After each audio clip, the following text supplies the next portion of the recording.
Le présent vidéo vous montrera comment résoudre une équation contenant des logarithmiques et des inéquations avec des logarithmiques. Commençons d'abord avec l'exemple « Résoudre l'équation moins 3 fois log de 20x est égal à moins 6 ». Comme toute résolution d'équation, on commence par se débarrasser de ce qui est le plus loin, le plus à l'extérieur, le plus loin de x. Dans le cas qui nous intéresse, le moins 3, on divise donc de chaque côté par moins 3, ce qui nous donne log de 20x est égal à 2. À ce moment-là, il va falloir prendre l'équation présente et la mettre sous notation exponentielle. Parce que de cette façon-là, on ne peut pas isoler le x. Le x étant à l'intérieur du log. Autre chose importante à mentionner, lorsqu'on a un logarithmique mais que la base n'est pas indiquée, convention mathématique, on dit que la base est de 10. Une fois en notation exponentielle, on a 20x qui est seul de son côté, est égal à 10, donc la base, et 2 qui est l'exposant.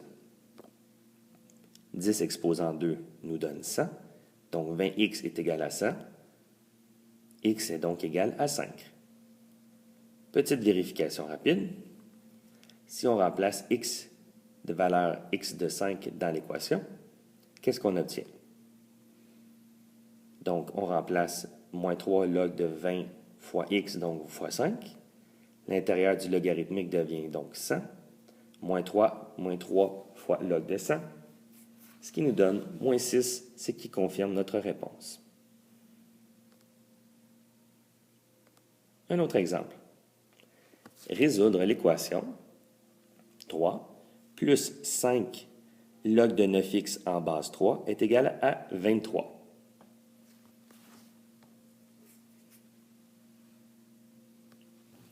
On se débarrasse encore une fois des choses les plus éloignées, le plus 3 dans le cas qui nous intéresse. Donc, moins 3 de chaque côté, il nous reste 5 log de 9x en base 3 est égal à 20. On divise chaque côté par 5, ce qui nous donne log de 9x en base 3, et le 20 divisé par 5 nous donne 4.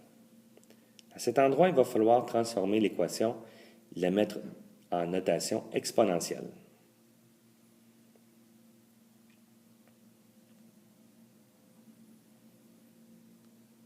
Une fois en notation exponentielle, on a 9x qui est maintenant isolé, seul. On a le 3 qui est notre base et 4 notre exposant. Comme 3 à la 4, c'est la même chose que 81, on remplace 3 à la 4 par 81. On divise par 9 de chaque côté, ce qui nous donne notre réponse de x est égal à 9. Voyons maintenant comment résoudre une équation avec un logarithmique. Prenons le cas où nous avons l'inéquation suivante. Première chose, on va tout simplement remplacer le plus grand ou égal par un égal, ce qui va nous permettre de trouver la valeur, le point frontière. On isole l'équation logarithmique suivante, donc on commence par diviser par moins 13 de chaque côté, ce qui nous laisse log de 25x en base 5 est égal à 4. À cet endroit, on va changer notre équation, on va la mettre sous forme exponentielle. Donc, une fois en notation exponentielle, nous avons 25x qui est isolé et de l'autre côté, 5 exposant 4. 5 exposant 4 égale la même chose que 625. On a donc 25x est égal à 625. On isole le x, ce qui nous donne 25. Deuxième étape, est-ce qu'on doit indiquer un point plein ou un point vide sur notre droite numérique? On regarde notre signe dans l'inéquation en haut, avec le plus grand ou égal, le plus petit ou égal. Comme il y a un égal, bref, on utilise le point plein. Le point plein qui est mis à la valeur de x égale à 25. Et voilà. Troisième étape.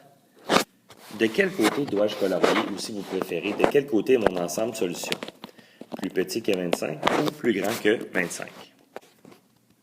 Pour ce faire, je vais tester qu'une valeur. Prenons par exemple si x est égal à 1. je vais prendre mon inéquation et je vais remplacer x égale à 1, donc la valeur en rouge. Après simplification, le log de 25 en base 5 va nous donner 2, donc moins 13 fois 2, ce qui nous donne à la fin moins 26, qui est plus grand ou égal à moins 52. Comme on est dans les négatifs, c'est le plus petit chiffre qui est le plus grand, donc l'inverse, ce qui prouve que moins 26 est bel et bien plus grand que moins 52. Ceci est vrai. On va donc inclure la valeur de 1, x égale à 1 dans notre ensemble solution, tel qu'indiqué dans la flèche rouge ici, ce qui va donc dire qu'on va colorier à gauche du 25. Attention toutefois, petite particularité des logarithmiques, un peu comme les racines carrées, on ne peut pas utiliser des nombres négatifs et on ne peut pas non plus utiliser le nombre 0 à l'intérieur d'un logarithmique. Donc, comme le log ne peut être appliqué que sur des nombres plus grands que 0, il faut s'assurer que l'intérieur du log, le 25x, soit plus grand que 0. On isole le x, voilà une nouvelle contrainte. Le x doit être plus grand que 0. On vient donc indiquer, même chose qu'une valeur frontière, on vient indiquer à 0, comme la contrainte est plus grand et non plus grand égal, on met un cercle vide, et tout ce qui est à gauche, donc tout ce qui est plus petit que 0, doit être effacé. Voilà notre réponse finale.